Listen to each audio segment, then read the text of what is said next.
the Hello. Palestinian factions to unite. Because if Israel is going to treat What is it itself that the you want to same, grab? whether they are kind to Israel, serve its interest, protect its security or not, that Israel is going to humiliate them all equally, then this might push them to unite against the occupation. Marwan, before you go, we are of course seeing the first moves of the most right-wing Israeli government Huh? in history. You know, like this one, but in Where do you white think and not things are black going to at go the top. next? We of course have seen No, Ismail we Ben don't. Gvir Well, we do have intrude the upon the Al-Aqsa Angelina compound. that. Where's Yeah, the natural Angelina. development, Yeah. do you think, Yeah, in this government's forward plan? It's just to match my hair colour. So this does not bode well, first for Israelis, liberal, progressive, secular Israelis, and it certainly does not bode well for the Palestinians, and I would say for the Middle East. Because I think at the heart of this government is a fanatical approach that wants basically to wage a holy war against Palestine, against the Muslim holy sites. And I think that will create major reaction sooner or later in Palestine, in the Middle East, in the Muslim world. I think these pyromaniacs are setting the area on fire by their holy war. And I think it really does not bode well for security and stability. And that's why their allies continue to be silent, like the Biden administration, like Western governments, who continue to say that they will not judge them according to personality but on their policies. They are not looking clearly at what is coming. And what is coming is apocalyptic. What is coming is very dangerous. And it might actually lead to religious war in the region because the fanatics are not a minority in the government. I'd like to remind our viewers around the world that Prime Minister Netanyahu is no longer the same Netanyahu of 2009, who then embraced, albeit theoretically, the principle of two-state solution, or that of Netanyahu of 1996 that withdrew from parts of the West Bank. This new Netanyahu is just as extreme, just as fanatic, I would even say just as fascist as the rest of his ministers. And they are becoming, or they became that way because of impunity, because the United States, Europe, and others continue to give them green light to do what they want to do whenever they want to do it in Palestine. Impunity is leading to extremism, and extremism will set Palestine and the region on fire. Marwan, many thanks for your insights. Al Jazeera's senior political analyst, Marwan Bashar. In other news, protests have been held in opposition areas in northwestern Syria against efforts to normalise relations with Bashar al-Assad's regime. This comes after the Syrian, Turkish and Russian defence ministers met in Moscow. The demonstrators are calling for stronger international action to overthrow the government. The country's civil war has been going on since 2011. Marwan Kabalan is the head of policy analysis at the Arab Centre for Research and Policy Studies. He says people are worried this move may strengthen Bashar al-Assad. I think they are very angry, and I can feel, everybody can feel the bitterness. Because now, if Turkey changed course, and that will mean changing the whole dynamic of the Syrian conflict. Turkey has been the major ally of the Syrian opposition over the past 10, 12 years. And if it's abandoned its position on the Syrian crisis, that will mean virtually the end of the Syrian opposition because Turkey most probably will cease supporting the Syrian opposition politically, militarily, and financially. Turkey's interest in Syria has shifted over the past few years. At the very beginning, it was very much backing the Syrian opposition in achieving its objective, that is the removal of the regime of Bashar al-Assad. But over the past few years, especially since the rise of ISIL and the support of the US for the Syrian Democratic Forces, the mainly Kurdish forces in Syria, that led Turkey to changing its position on the crisis, and because the objectives changed.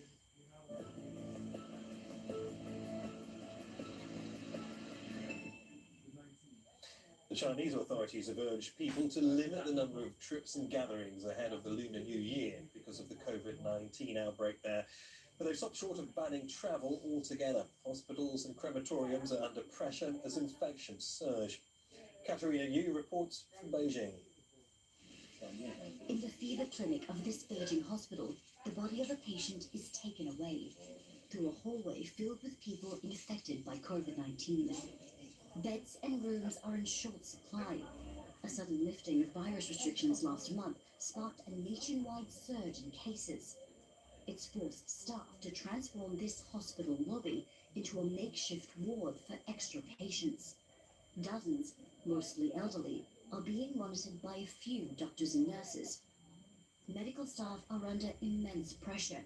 Many have fallen ill themselves. Here, they've been instructed not to speak to media. We don't give interviews. The government says China's COVID-19 situation is under control and the worst of the outbreak is over. But here, at one of the biggest hospitals in Beijing, the wards are still overflowing with people, and many have had to wait hours to see a doctor. Long queues fill emergency rooms. Some who were turned away last week, like this man, are trying a second time. There are more than 100 people before me. What you can do, just wait. My father is 88 years old. It's very challenging for people his age to recover from this virus. I'm very glad he's still alive. Others aren't so fortunate. This crematorium in Beijing's east is inundated with families waiting for the remains of their loved ones to be attended to. One man who didn't want to be filmed told us a recent influx has led to delays. Officially, China has one of the lowest COVID-19 death tolls in the world. But the backlog here and at hospitals nationwide tells a different story. Katrina Yu, Al Jazeera, Beijing. Still ahead on Al Jazeera. Families in the Philippines are struggling to put food on the table, with basic necessities priced out of their reach. And it's a day to forget for the man known as Mr. Dhaka. Gemma will have the details in sport.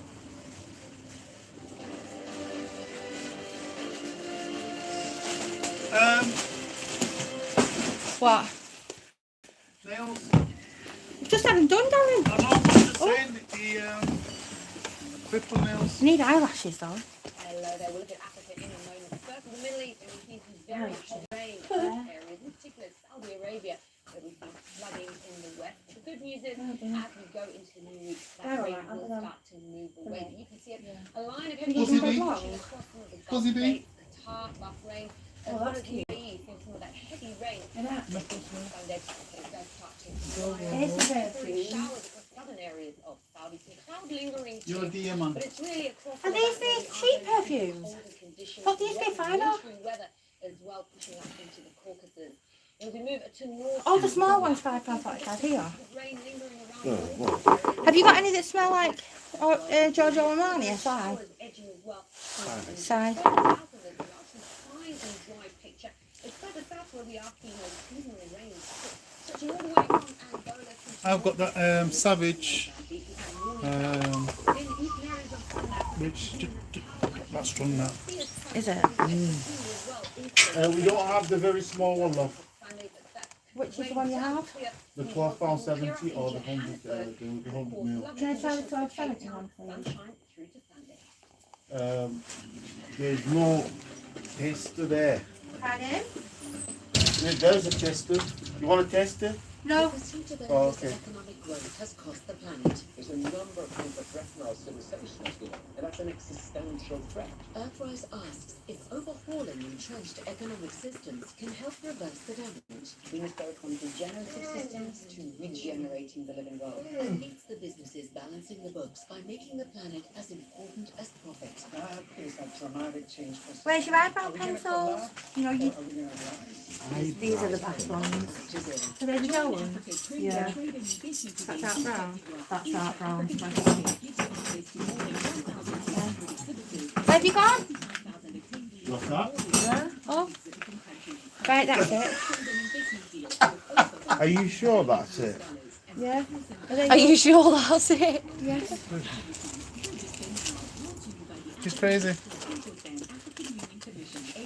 I need to have my eyebrows tattooed on. Honestly, it will rub off. You know, when you need especially your if you come off with a eyebrows hot guy, tattooed. right, listen. Right, it has happened years ago now. And you're there and you wake up in the morning and you run with your eyebrow pencil to put your eyebrows on before he notices that they're off. Well, people I've done exactly what do you call them? Scalp brows. What are them? It's tattoo on the eyebrows. That's what I'm saying, I want tattoo on eyebrows, so there's none of that hiding the lip pencil in your brow and then... Lots of people get them microbladed, which is the same, but... No, I've got no brows to microblade. Yeah, it's not. They put ink into your skin by putting it. Like slicing it with the ink in. The ink stays into your skin, but Oh, so it it looks looks more like natural. Oh, right, So yeah, it looks yeah. like hairs. Yeah, It's not. yeah, you can get those you can get the transfers like I can't, yeah. I'm going to put mine separate to yours so I know what's what. It's being paid together but in separate bags. Is that yours? Yeah. Lip plumpers. That's mine. Oh no, I don't need that. I've had lip fillers.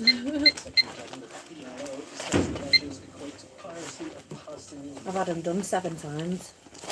What have you got? 7 times? Yeah, I've had my lips done 7 times. Is that normal? 7 times? Not really. Yeah. I Well, told her. Not really. There's I the went lip through an maximising addiction one, of Keela. getting them done like every couple of months, and then Right. I've not had them done for like a year now because I don't want to ruin my face. Your face. Then you went,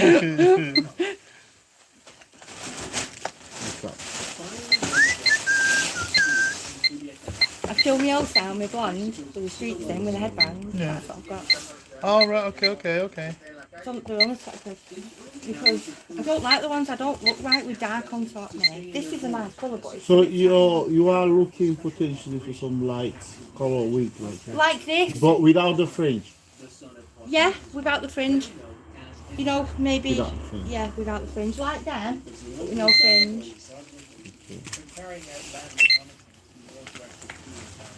Because I think this looks more natural, doesn't it? But it's just I've got it off Amazon, but I've had a look at the ends. I'm hoping that and that will revive it. It can work magic. That wig shampoo, the proper wig shampoo. Doesn't it bring them back to life? That wig shampoo. The wig. This one, proper stuff.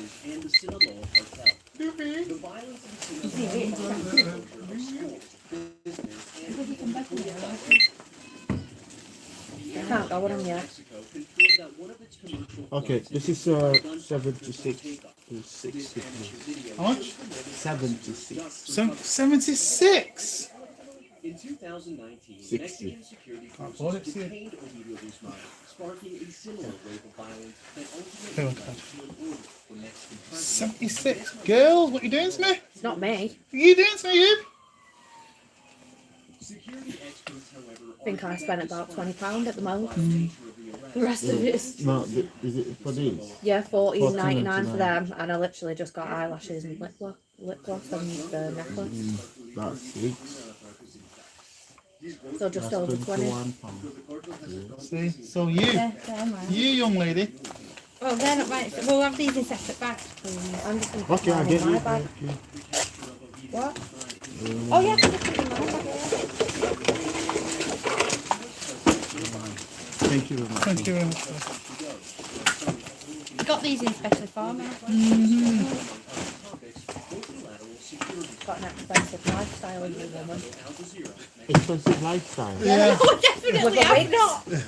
No worries. You spend, I think you've probably spent loads on wigs in your whole lifetime. You know, lifestyle. I know, yeah, he's laughing. Okay, thank you. See you. Bye bye. See ya. See you. Bye bye.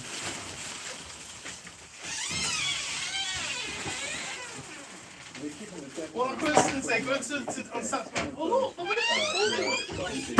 military forces. One of them was a colonel.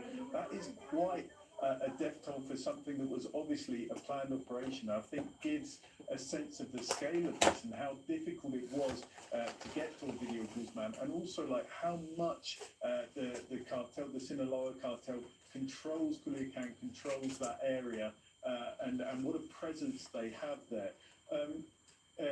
The president, Andrés Manuel López Obrador, also said that things were calm now in the state of Sinaloa and especially in Culiacan. We just checked that independently, speaking to a good friend and journalist there. They said, yes, things do appear more calm. People are still reluctant, perhaps, to get out on the streets, but there are cars circulating there. There's not the sort of plumes of smoke that we were seeing on Thursday when this operation happened and the retaliation was taking place. And it is a different outcome to when the Mexican government tried this the first time round back in 2019. They went for the same man, Ovidio Guzman, the son of the notorious, probably the most famous drug trafficker from Mexico ever, El Chapo Guzman, Joaquin Guzman. And they tried to get him that time round. They actually had them in their grasp, and then they had to let him go because the city was just turned into a battleground by the forces of the Sinaloa cartel. It was a big humiliation for President Andres Manuel Lopez Obrador. This time round, as they announced in their press conference, they managed to get him out on an army plane within hours. They obviously didn't want the same thing to happen, and they got him into Mexico City on Thursday as well. But yeah, with still a big toll in terms of their forces and in terms of people they say from the Sinaloa cartel that they managed to kill. The government did say that no civilians were killed during this process. And John, why did all of this happen now? Why was this arrest timed as it was? And what difference will it all make?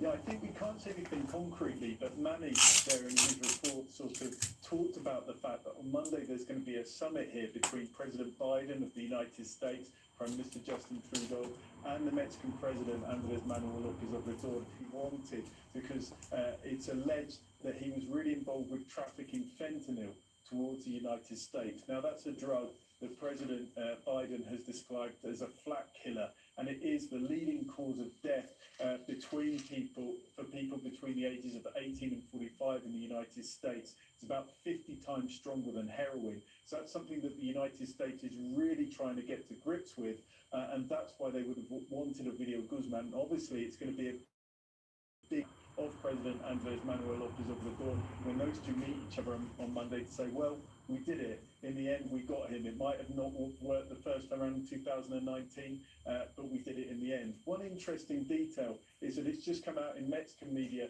that a federal judge has suspended the extradition of Ovidio Guzman to the United States. They obviously want him there to pump him for details about the networks that he has and the smuggling that he has. So that's not happening just yet, and it'll be interesting to see if that gets discussed between them and if that then leaks out to the press during that summit. So I think the Mexican authorities are saying, no, it's got nothing to do with that summit. This has been planned for 6 months. It's just fortuitous that it happened at this moment. Well, we've been covering this country for quite some time, and when leaders of the US and Mexico meet, there tends to be a kingpin captured or a big drug bust happens that strengthens the case of the Mexican president. So the skeptics, I suppose, would say this isn't just fortuitous. This is something that the president would have wanted to strengthen his hand. And what difference will it make me? I suppose. Thank you for watching. That's Air Doctors National Law. That's World 67LR 168 Stamford Street, Central Ashton, Manchester. And going by past examples, very little. There's always someone to step